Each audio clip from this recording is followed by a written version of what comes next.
नमस्कार, मैं दिव्या आप सभी का लोकवाणी में हार्दिक स्वागत करती हूं। आइए रूबरू होते हैं भिलवाड़ा से। जोदड़ास रेलवे फाटक के पास मंगलवार दोपहर 2,20,000 रुपए की बताई गई लूट पुलिस की तश्तीफ और पूछताछ में फर्जी निकली। पुलिस का कहना है कि कर्जे में डूबे विनोद व्यास ने खुद ही लूट की फर्जी कहानी रची। सदर थाना पुलिस ने फर्जी लूट की कहानी का खुलासा कर विनोद व्यास को गिरफ्तार कर उसके कमरे से सबूत के तौर पर 50,000 रुपए बरामद किए। डीएसपी सदर रामचंद्र चौधरी ने बताया कि रायला थाने के कासोरिया हाल बाबाधाम क्षेत्र में रहने वाले विनोद कुमार पुत्र मदनलाल व्यास ने मंगलवार को पुलिस को सूचना दी कि उसने अपने गांव के ही देवीलाल से 2,20,000 रुपए उधार लेकर रखे थे। यह राशि चुकता करने के लिए उसने एक दिन पहले बैंक ऑफ बड़ौदा से 2 लाख रुपए निकाले। शेष 20,000 रुपए का इंतजाम करने के बाद 24 अगस्त की दोपहर वह 2,20,000 रुपए की उधारी चुकाने बाइक से अपने गांव के लिए रवाना हुआ। दोपहर करीब 12 बजे जोदड़ास रेलवे फाटक क्रॉस कर हाईवे की ओर बढ़ रहा था। इसी दौरान एक बाइक से 2 नकाबपोश बदमाश आए। बदमाशों ने उसे रोका और मारपीट कर 2,20,000 रुपए रखा बैग छीनकर फरार हो गए। इस वारदात को गंभीरता से लेते हुए पुलिस अधीक्षक विकास शर्मा ने पुलिस को वारदात का खुलासा करने के निर्देश दिए। डीएसपी रामचंद्र चौधरी के नेतृत्व में सदर थाना पुलिस ने मामले की गहनता से जांच पड़ताल की, साथ ही विनोद से पूछताछ भी की गई। चौधरी ने बताया कि इस जांच और विनोद से पूछताछ में पूरी वारदात फर्जी निकली। उन्होंने बताया कि विनोद कर्जे में डूबा हुआ था। पैसे मांगने वाले उसे परेशान कर रहे थे। उधारी चुकाने के लिए पैसे नहीं होने से उसने लूट की यह फर्जी कहानी रची। पुलिस ने विनोद को गिरफ्तार कर उसके कमरे की तलाशी लेते हुए 50,000 रुपए जब्त किए। यह राशि विनोद ने बैंक ऑफ बड़ौदा की सुभाष नगर थाने से निकलवाई थी। लूट की सूचना के बाद पुलिस ने 50 से अधिक सीसीटीवी कैमरों के फुटेज खंगाले। विनोद से गहनता से पूछताछ की। बार बार अलग बातें सामने आई। इससे मामला संदिग्ध प्रतीत हुआ। संदेह होने पर उसके कमरे की तलाशी ली गई, जहां अलमारी में कपड़ों के बीच नोटों का बंडल मिला। राशि 50,000 रुपए थी। गहनता से पूछताछ में उसने फर्जी लूट की कहानी बनाना स्वीकार किया। विनोद ने कबूल किया कि वह लोगों से काफी रुपए उधार ले चुका था। इसके चलते उस पर काफी कर्जा हो गया था। कर्ज चुकाने और लोगों से उधार लिए गए रुपए लौटाने में वह असमर्थ था। उसने सोचा कि लूट की फर्जी कहानी रचने से उससे रुपए मांगने वाले लोग रुपए नहीं मांगेंगे। यही सोचकर उसने झूठी साजिश रची थी। दिनांक 24 को दिन में करीब 12 बजे सूचना मिली कि सदर थाना क्षेत्र में एक व्यक्ति जो अपनी मोटरसाइकिल पे जा रहा था और उसने सूचित ये किया कि मेरे पास करीब 2,20,000 रुपये थे। स्प्लेंडर मोटरसाइकिल पे 2 लोग आए, मैं उसने मीडिया में बताया और वो मेरा बैग छीन के लेके और मेरे साथ इस तरह की लूट की वारदात की। शहर के अंदर इस तरह की वारदात होने से पुलिस ने एकदम गंभीरता से लिए।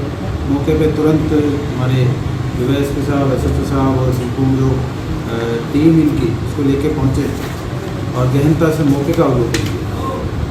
मौके का जब अवलोकन किया गया तो ये पाया कि सामने ही एक महिंद्रा शोरूम है, उसका एक कैमरा लगा हुआ है। उसको चेक किया गया तो उसमें कहीं भी घटना होती हुई दिखाई नहीं। तो उसको संदेह प्रकट हुआ। जिस पर उस आदमी के बारे में जानकारी की गई तो ये ज्ञात हुआ कि ये कर्जे से डूबा हुआ है। पहले तो चाय की दुकान थी और लोगों को लगातार इससे तायद की जा रही है, कर्जा नहीं चुका पा रहा है। ये भी इसने बताया कि 2,20,000 रुपये कहाँ से आए, इसका हिसाब, इसकी तायद भी नहीं कर। जानकारी की गई तो ये पता लगा कि इसने 50,000 रुपये बैंक से निकाले थे। उन बैंक के रुपयों को इसके घर के अंदर जब सर्च किया गया तो घर के अंदर ही वो रुपये मिले। उसके बारे में जब पूछा गया गोलमाल करने लगा और इसने इस बात को स्वीकार कर लिया कि मेरे साथ ऐसी कोई घटना नहीं हुई, क्योंकि मैं कर्जे में डूबा हुआ था और कर्जदार मेरे को परेशान कर रहे थे, इसलिए मैंने इस तरह की घटना की झूठी साजिश रची। इसका अलग अलग लोगों से कर्जा है ये प्रकार, लेकिन अभी इसने 2,20,000 का बताया। किसी व्यक्ति को इसको देने होंगे तो उसने उतनी ही राशि की बात कही। इस तरह की घटनाएं, तो झूठी घटनाएं इस तरह की रिपोर्ट होती है तो आमजन में एक अनजाना सा भय पैदा होता है, सनसनी फैलती है। तो ये एक आम जिम्मेदार नागरिक के नाते, हमारे और आपके नाते ये जनता को एक मैसेज हो कि जो घटना उनके साथ हो तभी उसको उस रूप में पेश करें, क्योंकि एक आदमी की झूठी घटना का समाज में बड़ा नकारात्मक असर होता है, समाज में एक भय का वातावरण पैदा होता है। इन चीज़ों से इसको किसमें गिरफ्तार किया? इसके खिलाफ भी तो कुछ क्या होगा? इसके खिलाफ कार्रवाई, जो भी कानूनी कार्रवाई है वो की जाएगी। लेकिन आप जो कह रहे हैं सर, ठोस कार्रवाई होनी चाहिए। अगर इसके खिलाफ अपन ठोस कार्रवाई करें तभी तो जागरूकता आएगी। इसके खिलाफ अपन इसको 151 में लेकर छोड़ दें। IPC में 193 में हम कार्रवाई कर रहे हैं, लोग से को गलत सूचना देना, उसके अंदर कार्रवाई की जाएगी। आपको लगता है कि लॉकडाउन का भी कुछ असर रहा है? बिल्कुल निश्चित रूप से रहा है। लॉकडाउन के दौरान और उसके बाद तो बेरोजगारी, लोगों पे कर्जा, आर्थिक तंगी, उसकी वजह से लोग इस तरफ बढ़े हैं। और भीलवाड़ा ज़िले में ही नहीं, पूरे प्रदेश में, पूरे देश को तो मैं नहीं कह सकता, पूरे प्रदेश में लगातार जो प्रॉपर्टी ऑफेंसेज है वो बढ़ रहे हैं। सर, जिस तरीके से भीलवाड़ा शहर में जिले भिलवाड़ा में कोविड वैक्सीनेशन में किए जा रहे कार्यों का निरीक्षण करने national program officer IT Girish Dave और Ajmer divisional project officer Nirmala Bhilwara पहुंचे। इस दौरान उन्होंने वैक्सीनेशन सेंटर का निरीक्षण कर अन्य जानकारियां भी प्राप्त की। इसी दौरान कोविड वैक्सीनेशन बुक करवाने में हो रही समस्याओं को लेकर उन्होंने कर्मचारियों को दिशा निर्देश प्रदान किए। RCHO और कोविड वैक्सीन RT प्रभारी डॉक्टर संजीव शर्मा ने कहा कि राजस्थान में कोविन पोर्टल देखने वाले गिरीश दवे और Ajmer division projector officer Nirmala यहां पर निरीक्षण करने आए हैं। यहां पर उन्होंने हमारे सामने आ रही दिक्कतों पर चर्चा की और उनके समाधान पर भी बात की। इसके साथ ही कोरोना की तीसरी लहर से पहले हम अधिक से अधिक वैक्सीनेशन करने के लिए हमें निर्देशित किया है। इसके साथ ही उन्होंने कोविड वैक्सीन स्टॉक के लिए लेखा जोखा भी चेक किया। अजमेर से निर्मला मैडम आई हैं, स्टेट से गिरीश जी आए हैं। गिरीश जी पूरे राजस्थान के अंदर कोविड पोर्टल का काम देखते हैं, तो ये हमसे यही आए हैं कि हमको क्या क्या दिक्कतें आ रही हैं। 16 जनवरी से जब से टीकाकरण चालू हुआ है तब से लेके अब तक जो भी कोविन पोर्टल के अंदर संबंधित दिक्कत आ रही है, उन सब पे इश्यूज पे ये बात करने आए और हमारी प्रॉब्लम को सॉल्व करने आए। कई बार पोर्टल के अंदर सर्वर डाउन हो जाता था, कई बार इसके अंदर ऑनलाइन एंट्री में दिक्कत होती थी, कई बार नेटवर्क के इश्यू आए, तो हम कैसे उनको सॉल्व कर सकते हैं, कैसे रिजॉल्व कर सकते हैं उन प्रॉब्लम्स को, उस पर ही बात करने आए हैं। इसी लहर के हिसाब से देखते हुए अपन को तो वैक्सीनेशन को बहुत ज्यादा से ज्यादा बढ़ाना है और सारा डेटा जो है वो ऑनलाइन पोर्टल पे करना है। तो उसी लिए गिरीश जी जो है हमारी हेल्प के हिसाब से कि भाई हमें क्या क्या प्रॉब्लम आ रही है पोर्टल संबंधित, उस पर ही बात करने आए हैं। जिले के अंदर दौरा करेंगे, DVS के ऊपर देखेंगे जितनी वैक्सीन हमको स्टेट से मिल रही है उसकी एंट्री प्रॉपर हो रही है, वेस्टेज फैक्टर कितना क्या है, सब चीजों को ये देखेंगे। जिला अभिभाषक संस्था भिलवाड़ा ने संस्था अध्यक्ष विक्रम सिंह राठौड़ के नेतृत्व में प्रधानमंत्री नरेंद्र मोदी के नाम जिला कलेक्टर को ज्ञापन दिया, जिसमें दोषियों के खिलाफ सख्त कानूनी कार्रवाई करने की मांग की। साथ ही भविष्य में इस तरह की पुनरावृत्ति न हो, इसके निदान की भी मांग की। अधिवक्ता अपनी कलम के सहारे न्याय दिलाने के लिए पक्षकारों की ओर संघर्ष करता रहा है। अधिवक्ताओं की सुरक्षा के लिए कोई कानून नहीं होने से असामाजिक तत्व इसका नाजायज लाभ उठाकर अधिवक्ताओं के साथ उक्त घटनाएं कारित कर देते हैं, जो कि खेदजनक है। संस्था राज्य सरकार से मांग करती है कि अधिवक्ताओं के साथ हो रहे अत्याचारों को देखते हुए शीघ्रातिशीघ्र एडवोकेट प्रोटेक्शन एक्ट विधेयक पारित कर लागू किया जाए, ताकि भविष्य में अधिवक्तागण सुरक्षित रह सके। ज्ञापन देने वालों में संस्था महासचिव चंद्रशेखर चतुर्वेदी, उपाध्यक्ष अनिल कुमार शुक्ला, रेवेन्यू महासचिव शोभागमल कुमावत, सह सचिव भारत सिंह कानावत, कोषाध्यक्ष दिनेश कुमार सारस्वत, पुस्तकालय सचिव बाबूलाल उपाध्याय, विशाल गुप्ता सहित कई अधिवक्तागण उपस्थित थे। आज़ादी के बाद से न्याय प्रणाली अपने यहाँ पर जब से विकसित हुई है तब से इस बात की लगातार आवश्यकता महसूस की जाती रही। न्याय प्रणाली पर कई बार हमले हुए, जजेस पर भी हमले हुए। अभी रिसेंटली जजेस की हत्या हो गई, कई अधिवक्ताओं की हत्या हुई।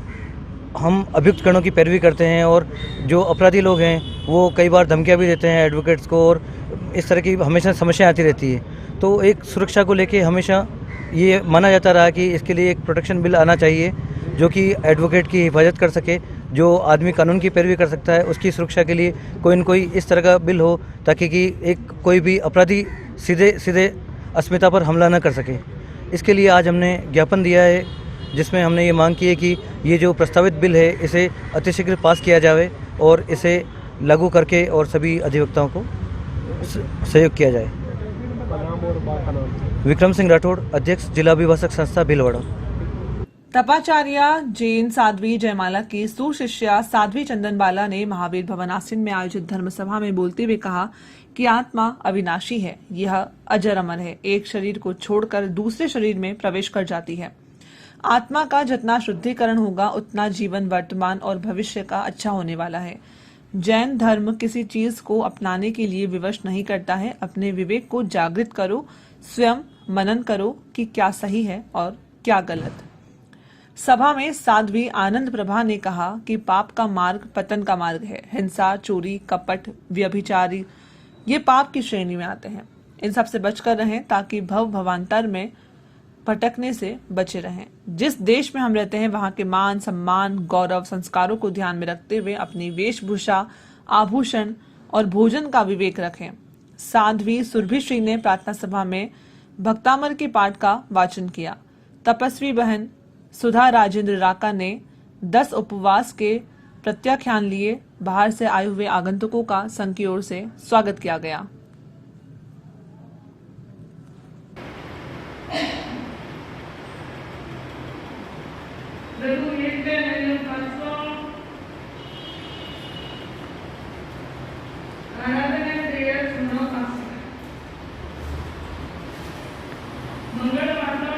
बाल ब्रह्मचारी अनंत विभूषित त्र्यंबकेश्वर चैतन्य महाराज ने कहा कि हम अच्छी परंपराओं के वाहक बने, उनके विध्वंसक नहीं। देव द्रव्य का अपहरण करने वाला, दान को वापस मांगने वाले अपराध की श्रेणी में आते हैं। संत ने हरिसेवा उदासीन सनातन मंदिर में चातुर्मास प्रवचन के तहत श्रद्धालु समुदाय को संबोधित किया। उन्होंने कहा कि जो आत्म प्रशंसा, मित्र के साथ कपट और भ्रूण हत्या करते हैं वह कभी भी सुखी नहीं रह पाते। पति पत्नी के झगड़े का निदान ब्रह्मा के पास भी नहीं है, केवल उन दोनों के पास ही है। जब से समाज में आदर्श वाक्य की धारणा एवं इसकी पालना में कमी आई है, तब से समाज में गंदगी फैल रही है। माता पिता अपने जीवन में सैकड़ों लोगों को प्रभावित करते हैं। सतीत्व का बल अद्भुत है। पुरुष के कुगामी होने से समाज में इतना विपरीत प्रभाव नहीं पड़ता जितना कि एक माँ के कुगामी होने पर पड़ता है। आवश्यकता पड़ने पर भारत की नारी वीरांगना रानी लक्ष्मीबाई, हाडी रानी, सती सावित्री, रानी पद्मावती बन जाती है। भारतवर्ष की नारी को यह सौभाग्य प्राप्त है जिसने भगवान को अपने अंचल में छुपाकर दूध पिलाया। दुनिया में ऐसी बात कहीं भी नहीं है। प्रत्येक सनातनी को कम से कम 1 घंटा सनातनी ग्रंथों का पाठ अवश्य करना चाहिए। यह हमारा अधिकार भी है और कर्तव्य भी। हम नहीं पढ़ेंगे तो कौन पढ़ेगा। पुराण के प्रवक्ता का पूजन अवश्य करना चाहिए। व्यासपीठ पर बैठने का अधिकार केवल और केवल ब्राह्मण वर्ग का था और रहेगा।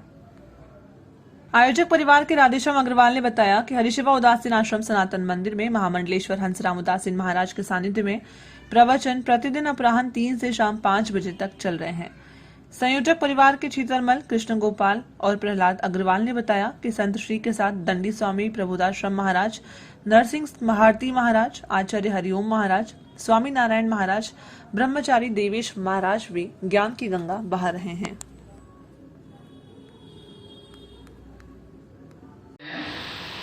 वैष्णव परंपरा में अपनी भुजाओं पर शंख चक्र का तिलक लगाया जाता है और अपने मस्तिष्क पर, अपने भाल मंडल पर ऊर्ध्व कुंड लगाया जाता है। इस प्रकार जो चंदन आदि से सुशोभित हैं, ये इतना सुंदर तिलक क्यों लगाया जाता है? कोई महात्मा सवेरे सवेरे भजन करने से, प्रारंभ करने से पहले शीशा लेकर के और गोपी चंदन लेकर के लगे बहुत देर से सजा रहे अपने आप को बड़े प्यार से। कोई देख रहा था, उसने कहा, अरे बाबा ये श्रृंगारी कर तो रहे हो, भजन भी कर रहे हो, कचो माला भी फेर यही में लगा बोलो। तो महात्मा बड़े अंतर्मुखी, बड़े आनंद वाले थे, लगे अपने आप को सजाने में, खूब बढ़िया यहाँ लगाना, यहाँ लगाना। और जो हंसी करने वाला या परीक्षा लेने वाला था वो अपना काम कर रहा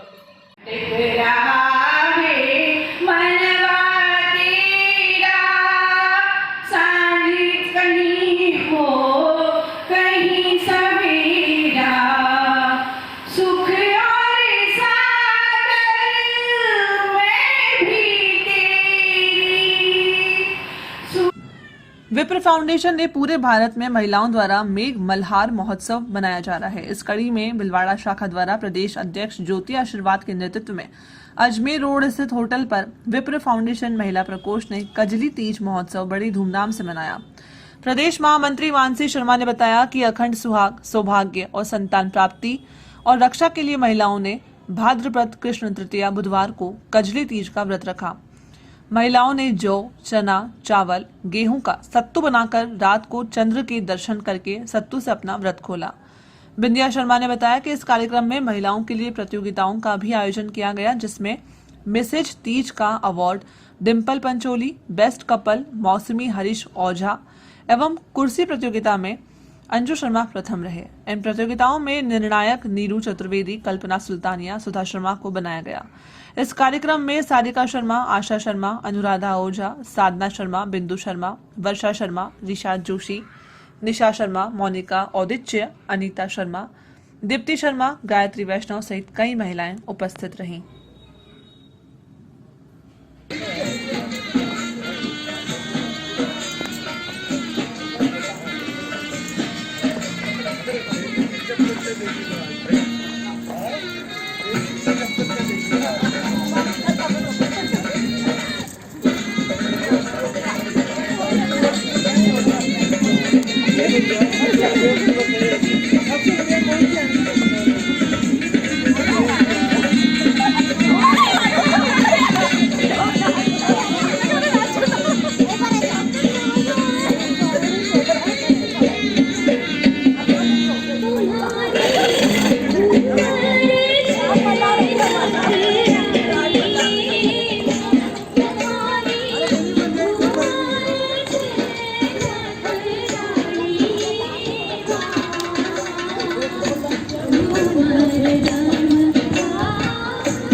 वक्त तो चला छोटे से ब्रेक का, आइए लेते हैं एक break.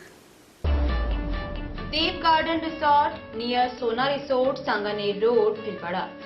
Mobile number 9782048919, 7568952871, 22 AC furnished room and one hall, 20,000 square feet garden, well parking facility nearby city, a complete solution of marriage, complete event, room facility, economic charges.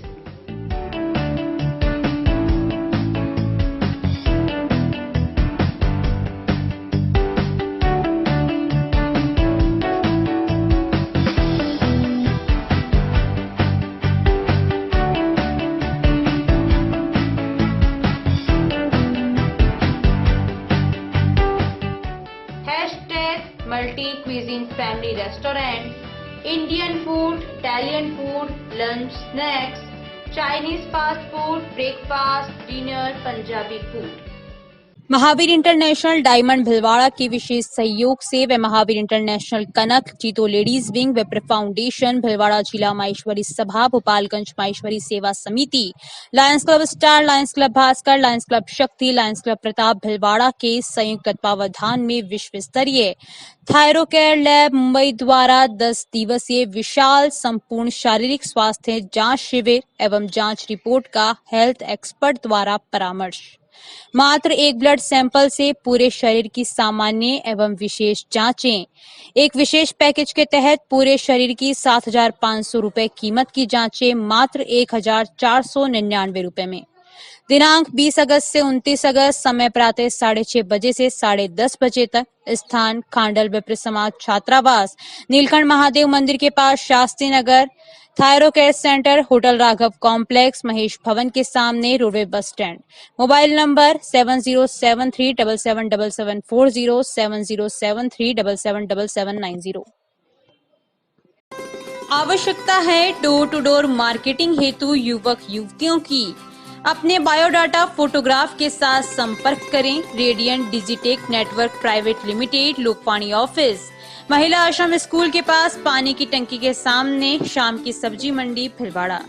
Mobile number 9214437817, समय सुबह 10 बजे से शाम 5 बजे तक।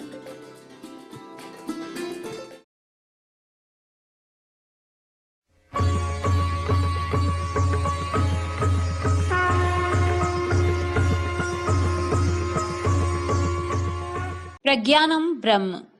अनंत श्री विभूषित जगतगुरु शंकराचार्य गोवर्धन मठ पुरी पीठाधीश्वर स्वामी श्री निश्चलानंद सरस्वती के पावन प्रवचनों की अमृत धारा अब बहेगी लोकवाणी चैनल पर। अध्यात्म से लेकर विज्ञान तक, विश्व शांति के सिद्धांतों से लेकर वैदिक गणित के सिद्धांतों तक, जैसे अनेक विषयों पर परम पूज्य गुरुदेव के मुखारबिंद से प्रवचनों की एक अद्भुत श्रृंखला देखिए 15 मई शनिवार से केवल लोकवाणी चैनल पर। प्रसारण समय प्रतिदिन प्रातः 7 बजे से 8 बजे तक एवं पुनः प्रसारण शाम 4 बजे से 5 बजे तक। विशाल निशुल्क दंत चिकित्सा परामर्श शिविर हर माह की 10 तारीख को। गुजरात के अनुभवी चिकित्सक डॉक्टर नितिन शर्मा, डॉक्टर नेहा शर्मा। समय 9:30 से 12:30 बजे तक। निशुल्क पंचगव्य चिकित्सा शिविर हर माह की 11 तारीख को। समय 9:30 से 12:30 बजे तक। शिविर में डायबिटीज, अस्थमा, उदर रोग व अन्य रोगों का इलाज गाय के पंच तत्वों से किया जाएगा। स्थान अपनागर वृद्धाश्रम, आरसी व्यास कॉलोनी। सौजन्य श्री गणेश उत्सव प्रबंध एवं सेवा समिति भिलवाड़ा। ब्रेक के बाद एक बार फिर आपका स्वागत। आइए देखते हैं अब कुछ और जानकारियां। अपना संस्थान द्वारा आयोजित 8 दिवसीय प्रकृति वंदन कार्यक्रम में 5वें दिन चामुंडा माता मंदिर हरणी महादेव पर 60 पक्षी घर पेड़ों और दीवारों पर लगाए गए और निशुल्क वितरित भी किए गए। इनमें पक्षी आकर अपना निवास बनाते हैं। शहर उपाध्यक्ष मदन खटोड़ ने बताया कि इस अवसर पर प्रदेश सचिव विनोद मेलाना, निरंजन शर्मा, राकेश तिवारी, विनोद कोठारी, बनवारी तेली, मुकेश जाट, हरी जाट, भंवर जाट, शिवनारायण इनानी सहित कई लोग उपस्थित थे। प्रकृति वंदन का कार्यक्रम रक्षाबंधन 22 अगस्त से लेकर के 29 अगस्त तक कार्यक्रम चलेगा। प्रतिदिन पर्यावरण के क्षेत्र में कुछ न कुछ कार्य करने की योजना है। राजस्थान में काम करने वाला अपना संस्थान प्रतिदिन कुछ न कुछ योजना लेकर के कार्य कर रहे हैं। आज 5वां दिन है। हमने पक्षी घर लगाने की योजना बनाई है। गत 2-3 वर्षों में 1.5 लाख पक्षी घर राजस्थान में लगाए गए हैं। हमने प्रयास किया है कि सार्वजनिक स्थानों पर एक साथ 2 घर, 3 घर, 4 घर ज्यादा लगेंगे। सिंधु नगर भिलवाड़ा स्थित संत कंवरराम धर्मशाला हॉल में सर्व सिंधी समाज महासभा महिला शाखा भिलवाड़ा ने बड़ी धूमधाम से मनाया, जिसमें सिंधी समाज की नगर परिषद भिलवाड़ा की तीनों महिला पार्षदों, वार्ड नंबर 31 की सोनम सबनानी, वार्ड नंबर 43 की इंदु बंसल और वार्ड नंबर 42 की वर्षा दरियानी को साफा पहनाकर, शोल उड़ाकर, श्रीफल भेंट कर सम्मानित किया गया। इस कार्यक्रम में मिसेज तीज प्रतिस्पर्धा में नाना प्रकार के गेम्स, टास्क, सवाल जवाब का आयोजन किया गया था। मिसेज तीज का प्रथम पुरस्कार दुबई की हर्षा रामचंदानी को महिला शाखा की जिलाध्यक्ष जानवी तनवानी ने क्राउन पहनाकर ट्रॉफी देकर सम्मानित किया। कई सिंधी महिलाओं ने डांस टास्क में एवं सिंधी संस्कृति सभ्यता पर आधारित सवालों के जवाब देकर इनाम जीते। इस कार्यक्रम का मंच संचालन महासभा के जिलाध्यक्ष राजकुमार खुशलानी ने किया। कार्यक्रम में महासभा की रश्मि भक्तानी, दिव्या भगत, कंचन नंदवानी, वर्षा लखवानी, कशिश जगत्यानी सहित कई महिलाएं उपस्थित थी।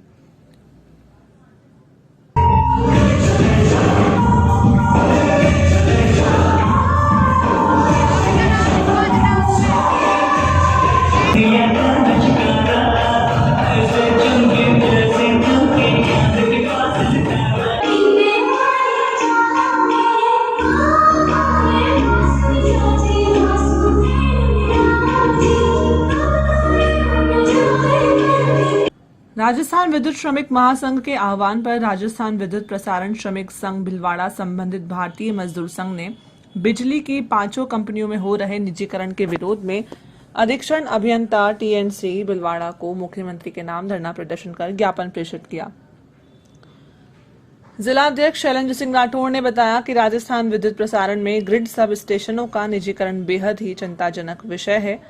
प्रसारण निगम ने अभी तक 200 और 132 केवी जीएसएस निजी हाथों में दिए हैं तथा 220 केवी जीएसएस के मेंटेनेंस के कार्य भी निजी हाथों में दे दिए हैं। उच्चाधिकारी अपने चहेतों और ग्रिड सब स्टेशन को देखकर भ्रष्टाचार को बढ़ावा दे रहे हैं। विद्युत दुर्घटना लगातार बढ़ती जा रही है। सरकार एक तरफ तो कह रही है कि रोजगार के अवसर बढ़ाए जाएंगे, लेकिन उल्टा हो रहा है। महामंत्री अरुण कुमार छीपा ने कहा कि विद्युत निगमों में हो रहे निजीकरण और भ्रष्टाचार को तुरंत प्रभाव से समाप्त कर नई भर्ती कर रोजगार के अवसरों को सुनिश्चित किया जाए। राजनीतिक व्यवस्था से किए जा रहे कर्मचारियों के स्थानांतरण को रोका जाए, क्योंकि भारतीय मजदूर संघ गैर राजनीतिक संगठन है।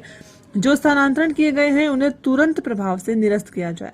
ज्ञापन प्रेषित करते समय प्रहलाद राय कुमावत, कृष्ण गोपाल, राकेश कुमार, सुजीत कुमार, रतन लाल, लोकेश सिंह, रैना कंवर, विकास शर्मा आदि कई कार्यकर्ता उपस्थित रहे।